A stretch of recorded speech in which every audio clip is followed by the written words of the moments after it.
Sam Zap says, can you review the Ram Golf Pro Spin 3 wedges sold on eBay and Amazon for £45 for 3, 52, 56 and a 60? Be interesting to get your thoughts for a beginner golfer.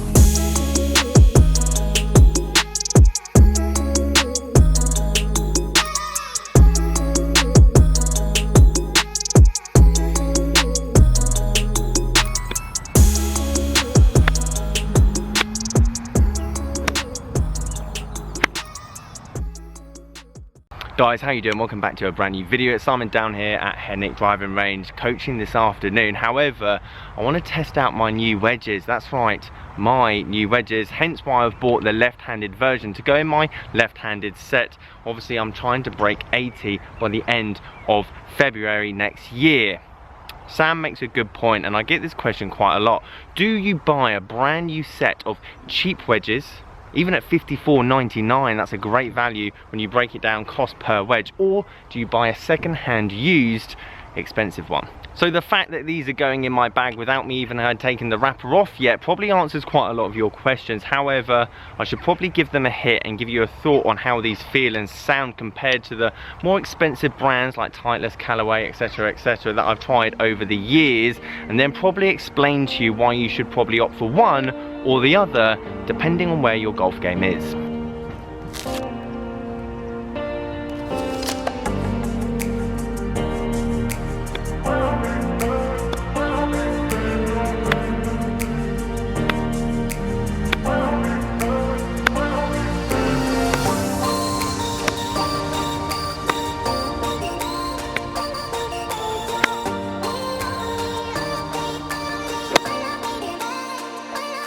So, ladies and gentlemen, I give you the Ram Pro Spin 3 wedges. Love to know what version 1 and 2 actually consisted of. These are your everyday budget wedges. You're going to see loads of off brands just like this, and to be honest, I'll probably give exactly the same review on those. So if you've seen one or set in black or green or something that you like the look of and the same price range, use this review to give yourself a baseline. Now, in most of these videos that I do review, I edit out all the bad shots, I show you only the good shots and feed my ego just a bit more. However, in this video I'm going to show you all the bad shots. Why? Because that is why these wedges are going into my bag. I want to hit so many balls with these wedges that I wear out the face. The head even falls off, the grip disintegrates. Then, and only then, may I look at going and getting another wedge, a more expensive wedge, one that's been milled, one that's got a bounce, one that's got grinds, you name it. But for the moment, and for a good portion of you that are thinking about getting these wedges or even entertained the idea, these are more than satisfactory in getting your wedge game to a place where it needs to be.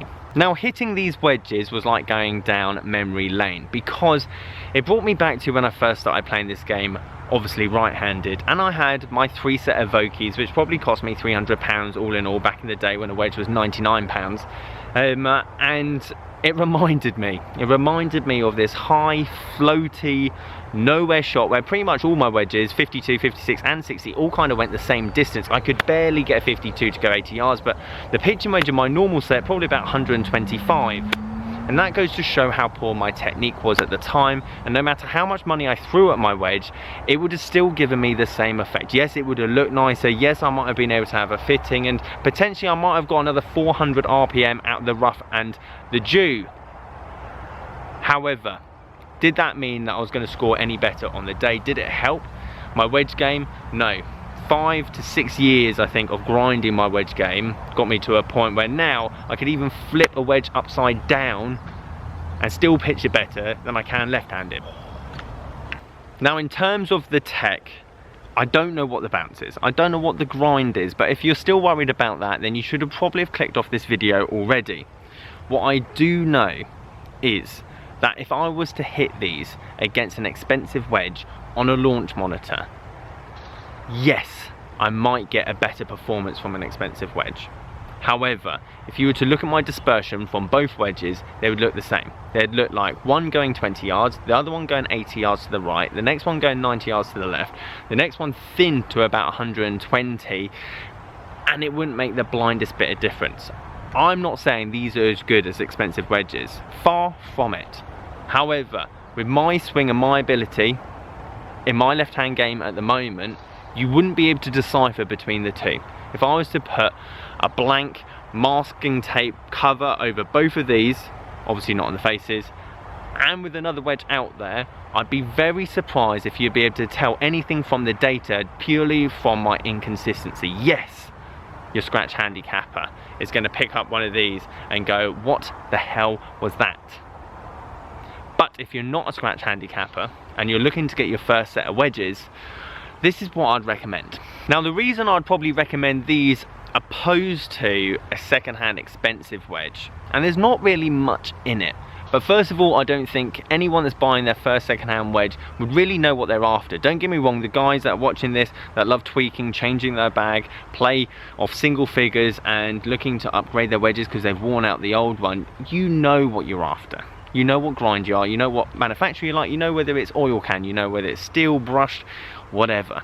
You guys know what gems are out there in terms of the wedge market. But again, if you're trying to spend £50 on 3 wedges from a used expensive brand like Callaway, Mizuno, whatever, the condition of that wedge is going to be horrendous, so much so that the middle spot's going to be worn out, or the head's going to fall off, the shaft's going to be pitted, or it's going to snap. And the last thing I want you to do is spend £50–60 on a set of wedges that A, aren't going to perform as good as these because they've just been used too much, or B, they're going to break on you and you've just lost £50–60. Now, am I saying don't go and get an expensive wedge fitting?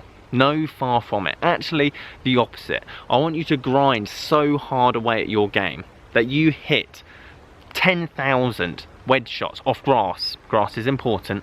That the next fitting you get is a wedge fitting, that you go into the bounce and you go into the grind and the gapping. The gapping is vital. The big downside of these is that you get a 52, a 56 and a 60, and they might be all the wrong yardages for you. I don't think I'm even going to hit the 60 in my set, only because I've had the experience.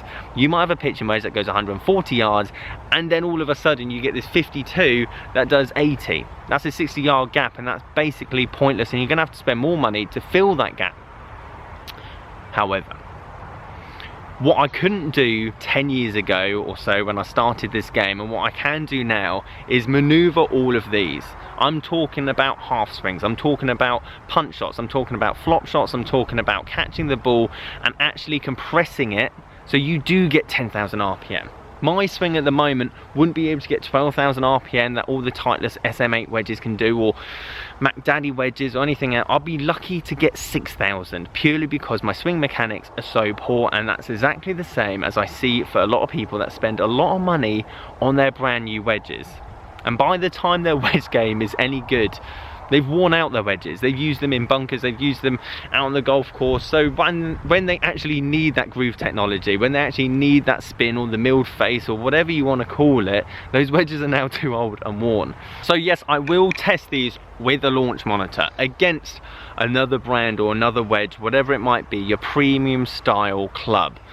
But I'm not going to do it until my technique is consistent enough. I'm going to practice my wedge play a lot. That's the next step in my evolution of trying to break 80. We've been working on the wood, so at least I'm not going to embarrass myself off the first tee. The next step is pitching, wedge play, putting, and that's realistically what I'm going to probably do for the next 6 months, as well as obviously playing.